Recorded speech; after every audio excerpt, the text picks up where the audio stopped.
ma ressemblance avec la célèbre policière anglaise Smith. Voici ma carte. Tu vois, Dupont.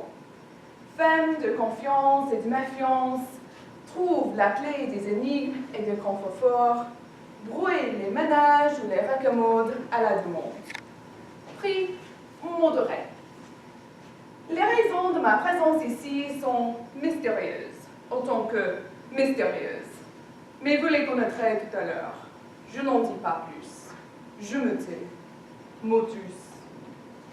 Qu'il me suffise de vous indiquer que nous nous trouvons par un beau soir de printemps, dans le manoir du baron de Z. Z comme zèbre, comme zéphyr. Mais chut, cela pourrait vous mettre sur la voie. Comme vous pouvez l'entendre, le baron et sa charmante épouse donnent ce soir un bal somptueux. La fête passe en plein. Il y a foule au manoir.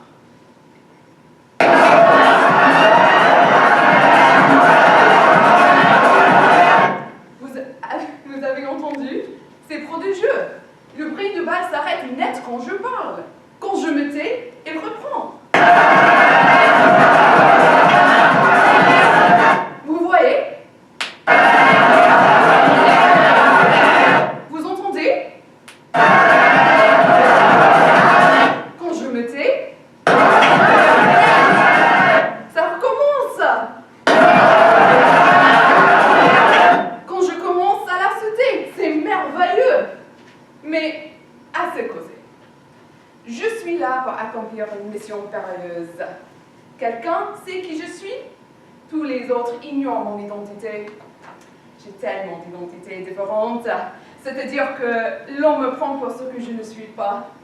Le crime, car il y aura un crime, n'est pas encore consommé. Et pourtant, chose étrange, moi, la détective, me voici déjà sur les lieux même où il doit être perpétré. Pourquoi? Vous le saurez plus tard. Je vais disparaître un instant pour me mêler incognito à la foule et danser l'identité. Que de pierreries, que de bougies, que de satin, que de chignons. Et on vient, chute, je m'éclipse, ni vu ni connu.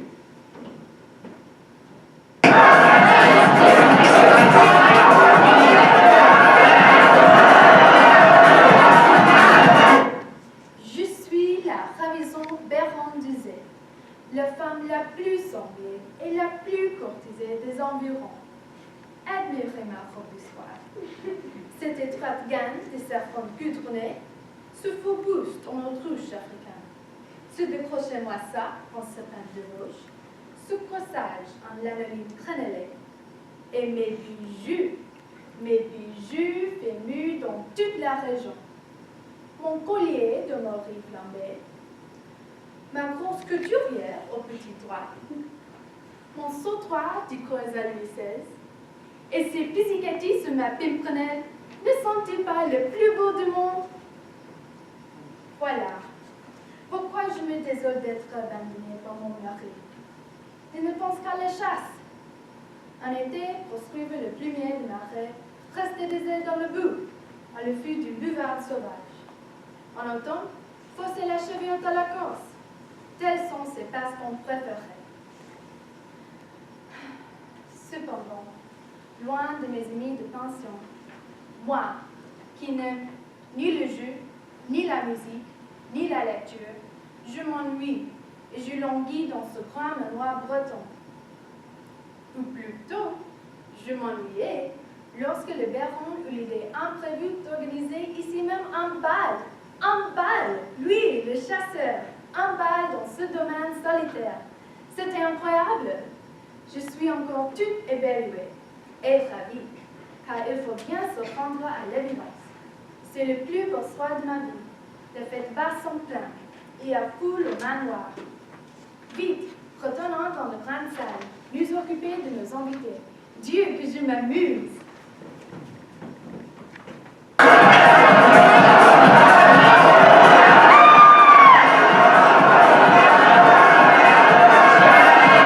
Je suis la première femme de chambre. Le baron me faisait un peu la cour. Il aimait la couleur de mes cheveux. Mais pourquoi parler de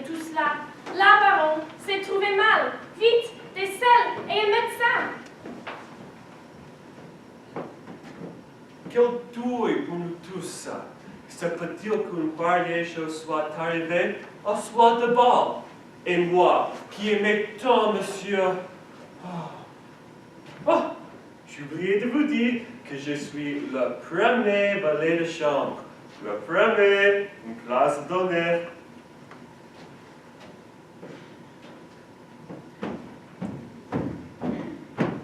C'est moi, Julie, la deuxième femme de chambre. Je surveille aussi la cuisine. Le pauvre monsieur, il aimait bien tâter ma poitrine comme ça, dans les coins. Tout ça. Moi, je vous l'ai dit, c'est la faute de madame. Madame n'aimait pas la chasse. Madame n'aimait pas manger les carnivores et les sopolotes que monsieur il tuait avec son fusil. Alors, ça lui a tapé sur le système à cet homme. Je ne suis peut-être que le 12e valet de chambre du manoir. D'accord. Pourtant, j'en sais plus long que beaucoup d'autres. Il y a longtemps que je me doutais de quelque chose. Mais voilà, je ne voulais rien dire à personne. Et c'est pourquoi personne ne savait rien. Je suis la dame fatale de ce château. On m'appelle Miss Essépée. Je l'aime, je l'adore, avec ses armoires et son blouson de descendant de la croisée. Faisons semblant de porter ses coups à la baronne. Mais bientôt, je serai dans la locomotive. En attendant, cherchant la selle et la vinaigre.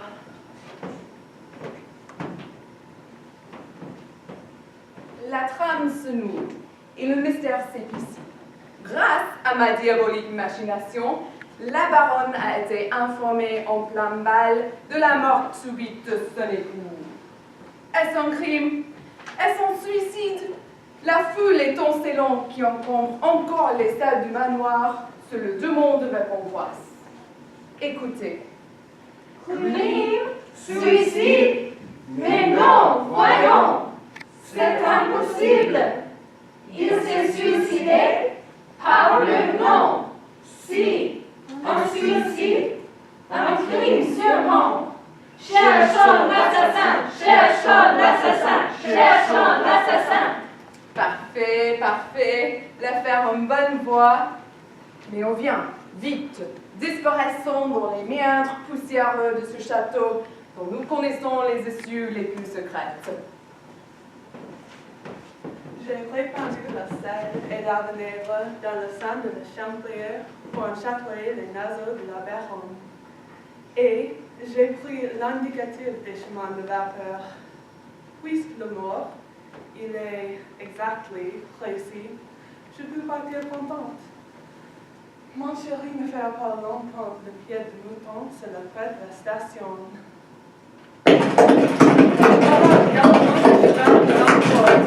Vive le castor, poil long de l'Oklahoma.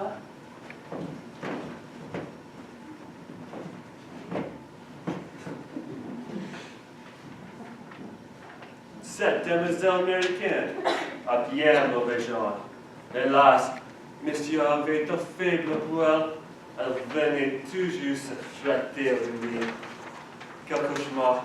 Et moi, il m'a fallu brosser la poudre de riz qu'elle laissait sous les habits de monsieur.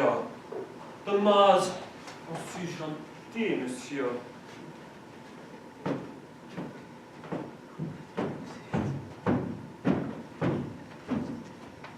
Qu'est-ce qu'elle veut que je fasse de cette salière et de ce vinaigrier, cette pécore? Ça veut faire du zèle. Sa petite gueule ne me revient pas. Et puis, vous me croirez si vous voulez, mais moi, je n'y crois pas un mot à cette histoire. Monsieur, étendu mort dans le parc, lui, qui était bien vivant il y a pas une heure, allons donc. Et puis, qui c'est qui l'a vu, le cadavre? Un petit gosse qui a été traîné de ce côté, on ne sait pourquoi, qui a pris peur en voyant un homme étendu par terre. Qui sait, C'était peut-être bien un invité qui prenait les frais. Et qu'est-ce que c'est que cette histoire de chapeau de forme enfoncé sur la tête? Est-ce qu'on s'y prend comme ça pour tuer le monde? Ou pour se suicider soi-même? Allons donc.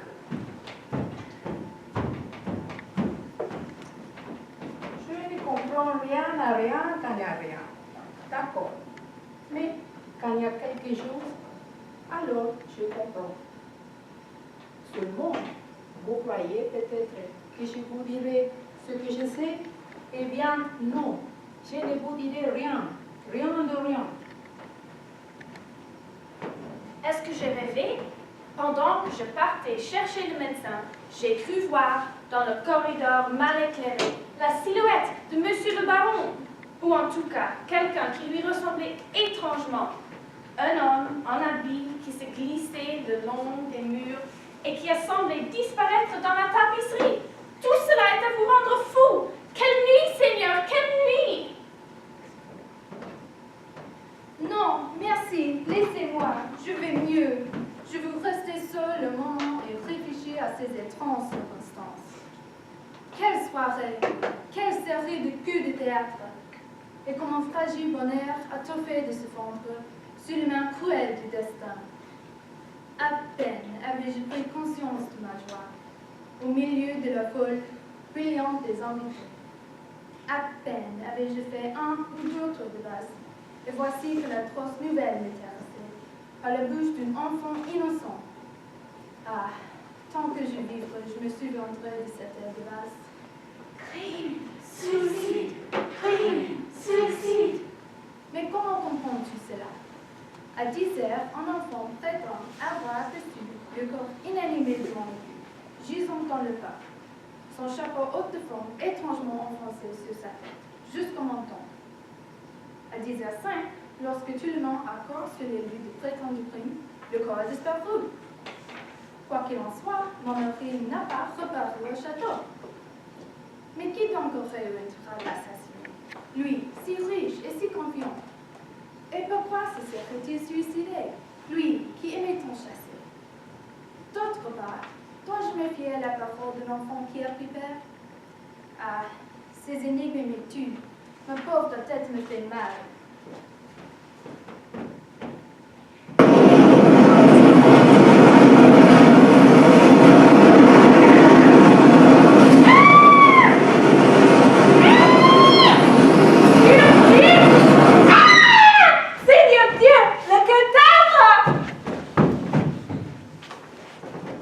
Oh là là! D'où? Mais c'est monsieur? Oui! Oh, c'est sa pauvre! Au secours! Au secours! Quel remue-ménage! Qu'y a-t-il encore? Oh, quelle horreur! Voilà une apparence qui a toute la réalité. Allons, du courage. Osons regarder. Oui. Eh bien, je dis que ce n'est pas le monsieur. C'est quelqu'un qui voulait se donner l'air de monsieur, mais qui n'était pas monsieur. Ah! Allons bon. Voilà la baronne qui pique encore une crise de nerfs. Il va falloir encore lui apporter des sels. Et moi, est-ce qu'on m'en fait respirer des sels? Bien le bonjour et gratitude, Madame le fait tout. Le vrai baron, il est déjà loin. Je me croise avec lui, cette nuit, dans la porte de Brest. Ah, vous recevrez votre chèque dans le pigeon voyageur. Adieu. Quoi? On ne peut imaginer quelle quantité de poussière s'accumule dans un vieux placard de château, surtout lorsqu'il communique avec un escalier dérobé qui n'était pas été ouvert depuis des croisades. Cela m'apprendra à jouer les fantômes. Tant pis, ou tant mieux. Pendant que je me morfondais, étouffant sous le chapeau de crime ou de suicide, on ne saurait jamais, le baron a gagné la large, bien trop rattrapé par sa destinée l'intrigante américaine. Crime ou suicide? Peu importe. De toute façon, la mort subite de ce pauvre baron restera ancrée dans l'esprit de tout le monde. Certains, même, auront bel et bien aperçu le cadavre, mystérieusement transporté dans un placard par une nuit sinistre de grand vent. Que faut-il de plus pour aller recommencer une vie ailleurs, comme un lion gentilhomme amoureux et ivre de liberté? Et pour aller chasser le castor à poil long de l'Oklahoma? Telle est la machination qu'avait imaginée le baron pour fuir à tout jamais avec Miss Sippy en emportant ses lingots d'or dans sa valise et en laissant une veuve inconsolable. Et à notre tour, fuyons. Nous avons gagné la partie. Pourvu que mon chèque me parvienne, je n'ai pas tellement confiance dans les pigeons voyageurs. Ah, naturellement, le placard est vide, je m'en doutais. Voilà un cadavre qui a de bons jambes. Voilà. Tout cela n'était qu'une ridicule comédie. Et maintenant,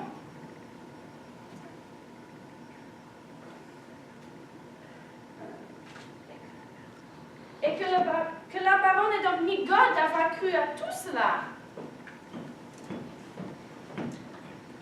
Hé, ma pauvre dame, venez par ici. N'ayez pas peur. Vous verrez qu'il n'y a pas plus de ballons ni de cadavres que sur ma main. Ah, il doit être loin, votre époux, et en bonne santé. Moi, je vous le dis. Sacré bleu, je me doutais bien de quelque chose, mais je ne voulais rien dire, rien de rien.